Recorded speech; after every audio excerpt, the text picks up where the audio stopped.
Bonsoir à tous, bienvenue sur Évanance littéraire, qui est une page sur Facebook depuis janvier 2017 et qui est devenue depuis peu un site internet. Je suis Évangéline Brunois, autrice de plus ou moins 1200 chroniques littéraires. Je ne sais pas à combien d'auteurs et d'éditeurs cela correspond, mais je tiens à les remercier ici pour leur confiance renouvelée pendant toutes ces années. Je vais vous lire une chronique que j'ai écrite et fait paraître le 22 novembre 2023 concernant le portrait de mariage de Maggie O'Farrell, paru le 24 août 2023 aux éditions Belfond, 416 pages, traduite par Sarah Tardy. Note historique. En 1560, âgé de 15 ans, Lucrèce de Médicis quitta Florence pour entamer sa vie maritale auprès d'Alfonso II d'Este, duc de Ferrare. Moins d'un an plus tard, elle serait morte. Une fièvre putride fut officiellement désignée comme cause de sa mort, mais la rumeur courut qu'elle avait été assassinée par son époux. Phrase d'introduction peinte sur le mur. Voilà ma dernière duchesse. Ne la croirait-on pas vivante? Robert Browning, dans ma dernière duchesse. Et enfin, une citation de Boccace dans le Décameron. Les dames, sans cesse contraintes de refermer en elles-mêmes leurs volontés et leurs désirs, esclaves des pères, des mères, des frères, des maris qui la plupart du temps les retiennent prisonnières dans l'étroite enceinte de leur chambre où elles demeurent oisives, sont livrées aux caprices de leur imagination qui travaille.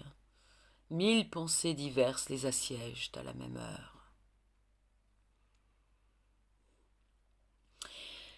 Chronique d'un assassinat annoncé ou délire d'une très jeune femme paranoïaque à la trop vive imagination. Thriller historique étouffant et terrifiant. Drame psychologique domestique touchant une duchesse en devenir, condamnée à n'être qu'une pouliche reproductrice, à l'instar de sa mère, la duchesse de Florence.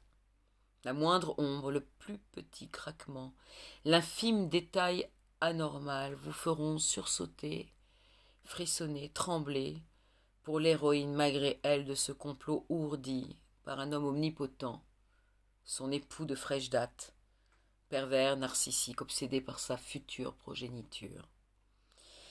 Lucrèce est celle qui remplace sa sœur aînée, Maria, promise au futur duc de Ferrare, morte soudainement, peu avant les épousailles, la mettant de facto sur la ligne de départ vers l'enfer.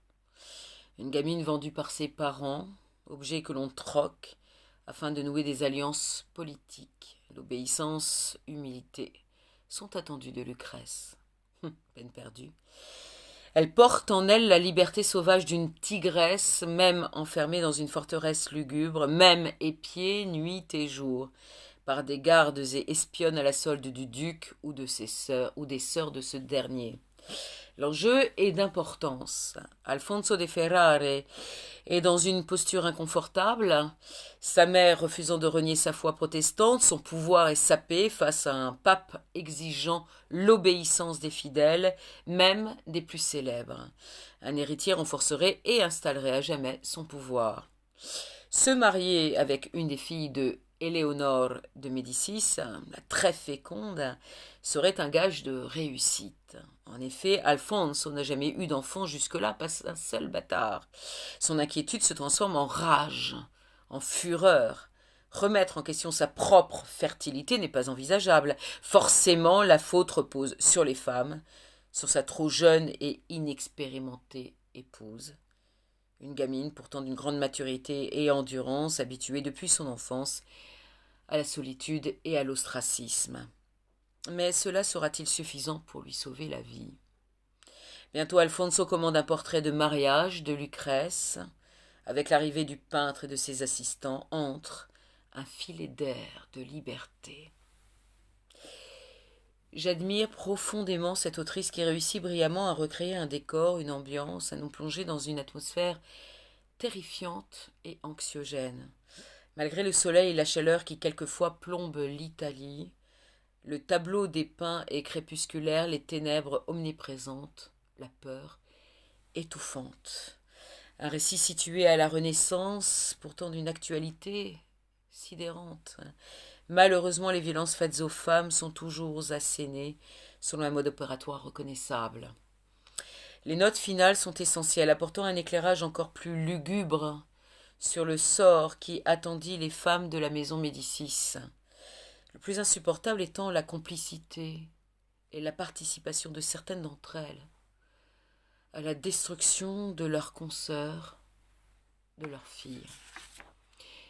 Je vous recommande enfin la lecture de Perspectives, au pluriel, de Laurent Binet, polar historique fabuleux, se consacrant à la période précédant le mariage de Lucrèce et Alfonso, celle où Maria, encore en vie, était la promesse du duc de Ferrare. Je vous invite à découvrir à la 4e de couverture la biographie de l'autrice, ainsi que la couverture elle-même, sur le site de l'éditeur, ou celui est le mien, donc Évanance littéraire, ou la page Facebook du même nom. Et je vous répète que la date de parution de cette chronique est le 22 novembre 2023. Je vous remercie et je vous souhaite une très très belle soirée. Au revoir, à bientôt.